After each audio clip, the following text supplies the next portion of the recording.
Continuar falando aqui da cidade, ó. Essa é uma informação que eu peguei lá com o senhor Ângelo.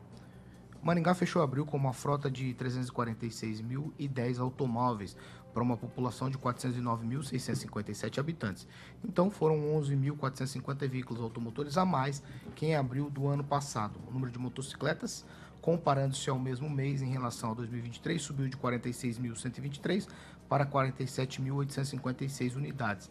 Já as motonetas passaram de 19.891 para 20.858. Os dados são do Detran. O número só cresce. E aí a gente fala sempre de modal aqui. Modal que a gente usa em Maringá é o modal veículo, é o modal moto e é o modal ônibus de transporte coletivo. São esses três modais. Tem solução para frear isso aqui? É complicado. Eu não toquei no assunto, mas no sábado eu conversei rapidamente com o secretário de Transporte, amigo do Edivaldo, o Gilberto Purpo.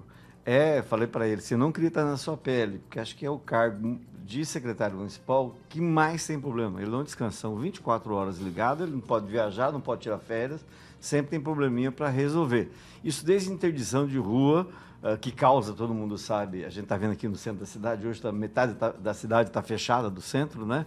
O que obriga a você estacionar no Cidade Alta para poder ir na catedral. Então, assim, é muito complicado. Se considerar que são 11 mil automotores a mais, né? Moto, então, que é uma coisa... O pessoal capricha no trânsito, né? 11.450 a mais no ano. Você imaginou, se você reclama hoje que ninguém, ou que boa parte não respeita, né?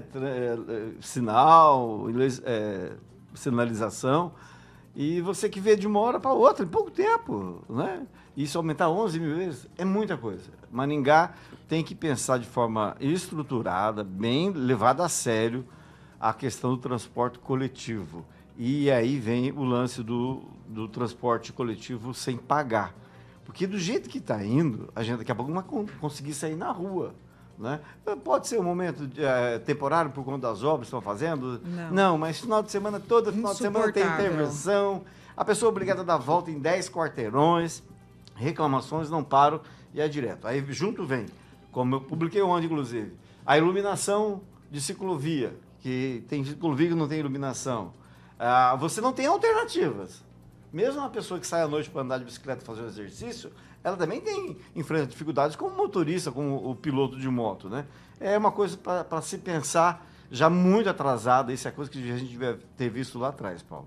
Ô Edivaldo, o que tem que fazer, na sua opinião, porque esse tipo de situação aqui, ela não me parece que vai ser estabilizada.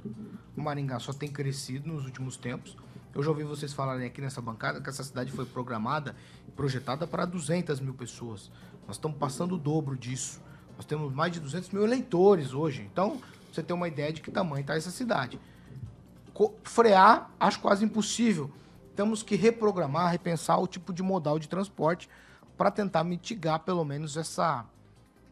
Deixa eu achar uma palavra aqui que você vai gostar. Celeuma no centro da cidade. A celeuma é muito intensa. Paulo, acrescente-se a essa frota local, a frota regional, que é crescendo um número absurdo de veículos todos os dias. Eu tenho andado bastante na cidade e eu constantemente reclamava muito aqui no programa da tarde em relação à dificuldade de se transitar pela cidade cada vez maior. O Rigon observou muito bem aí a falta de planejamento, né? Aliás, a cidade como um todo deixou de se planejar há muito tempo, né? Nós perdemos essa virtude, essa capacidade de projetar o futuro e, especificamente no trânsito, eu acho que a gente está muito, mas muito atrasado.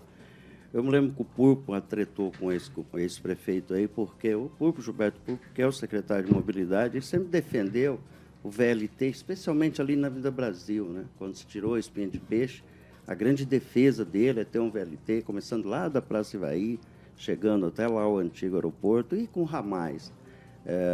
Ele sempre defendeu uma tese desse tipo, e eu acho que ele está correto em relação a isso. Até houve uma empresa chinesa interessada no processo, mas isso envolveria negociações com a concessionária de transporte coletivo. Enfim, esse é um modelo, é necessário começar a se pensar em investir em modais de transporte distintos, né? Bicicleta a gente tem avançado, já é um modelo de transporte, obviamente, pequeno, não resolve o problema da cidade, mas nós temos aí mais de 50 quilômetros de ciclovia, não deixa de ser uma solução, mas daqui a pouco eu sinto que a gente vai ter que fechar algumas áreas da cidade, como já acontece em grandes cidades, proibir o trânsito, né? O acesso ao centro da cidade em alguns momentos, ou até mesmo fazer aquele rodízio de placa. A educação eu de sei trânsito que é também um é bom, né? momento, é um segundo momento nessa história, mas e o pior, Paulo, que você não vê nenhum, eu pelo menos de todas as entrevistas de pré-candidatos que eu vi, nenhum toca nessa questão do trânsito. Nenhum diz nada, absolutamente nada sobre o trânsito, né, de buscar o entendimento, a compreensão de que é necessária uma intervenção, sim, em modelos, e não se resolve, né, Paulo, de um dia para o outro a questão do trânsito. É preciso planejamento, que nesse momento a gente não tem, Paulo. Ô Pamela, eu vou com você no seguinte aspecto. A gente, quando pensa no crescimento da cidade, a gente fala, nossa, Maringá está crescendo, que bom isso, está virando uma grande cidade. Mas junto com o crescimento, junto com isso, junto com essa propaganda alardeada da cidade também pelos 4 cantos, como melhor cidade do sul do mundo, Sim. vem os problemas de grandes cidades. Se você falar por aí hoje que vai tirar estacionamento de alguns lugares para abrir o fluxo de veículos, igual, por exemplo, a Curitiba hoje, várias avenidas em Curitiba não tem mais estacionamento. Aquele espaço que era de estacionamento se transformou em via. Então os carros trafegam por ali.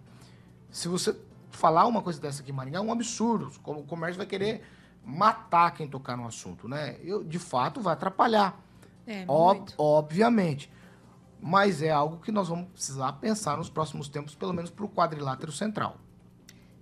Eu penso o seguinte, Paulo, é por isso que a gente observa cada vez mais esse fenômeno de bairros onde ali tem tudo e a pessoa evita ao máximo ir para o centro. Eu sou bem dessa pessoa, falou que tem que ir para o centro, eu já fico estressada porque a gente sabe que não é fácil, vir, estacionar, entrar num lugar, sair de outro, ir para outro, é uma coisa muito complicada e essas obras também que a gente está passando só veio a piorar a situação, né? Tapume que não acaba mais, o trânsito fica complicado, quem vem de fora fica perdido e você não consegue se achar. Então é muito complexo tudo isso, realmente tem que se pensar. Eu penso assim, quem precisa se deslocar, é bom procurar realmente locais já próximo do trabalho, que é uma coisa que a gente vê muito em outras cidades, né, as pessoas fazerem para o máximo que puder, talvez fazer um deslocamento a pé, de bicicleta, de patinete, enfim, incentivar esse tipo de transporte. E já cansei de falar aqui, vou falar de novo, o nosso transporte público em Maringá é uma vergonha, é ridículo, é arcaico. Se é para melhorar, tem que facilitar que a pessoa consiga sair de casa, pegar um ônibus, descer aqui. A pessoa mal consegue comprar um ticket, né? Vamos dizer assim, um ticket para subir no ônibus. É uma dificuldade, é um cartão que tem que carregar. É difícil de você achar onde carregar esse cartão. Nos tempos de hoje, a empresa deveria não só ter um aplicativo ali que facilite essa compra, não só assim constando onde você pega o ônibus, mas coloca lá uma forma de pagamento, um QR Code, sobe no ônibus, passa, divulga isso na TV. Senão, sinceramente, é o que a gente está vendo. As pessoas indo para o Uber, né? Deixando o ônibus, indo para o Uber, para o 99. Aí é mais carros, mais frota. E a gente vai ficando nesse trânsito afogado que a gente vive hoje. Então, sinceramente, eu acho que também falta o setor privado, no caso a TCC, por exemplo, buscar alternativas para chamar esse público para o transporte público. Porque eu penso assim que hoje quem pode vai lá, primeira coisa que faz, compra uma motinha para parar de pegar ônibus, não é? Vai lá, compra uma moto, já sai do transporte público, ou então vai de Uber 99, e a frota vai aumentando e a gente, infelizmente, não tem estrutura, não tem para onde crescer. Aí começa essas situações que o Edivaldo falou, tem que trancar o centro, não pode entrar, ou rodízio de placa, e isso é muito complicado, realmente prejudica muito o comércio. O ideal seria que a gente buscasse outras formas mesmo, mas parece que há um pouco de preguiça nessa parte aí, na nossa Smart City of the World.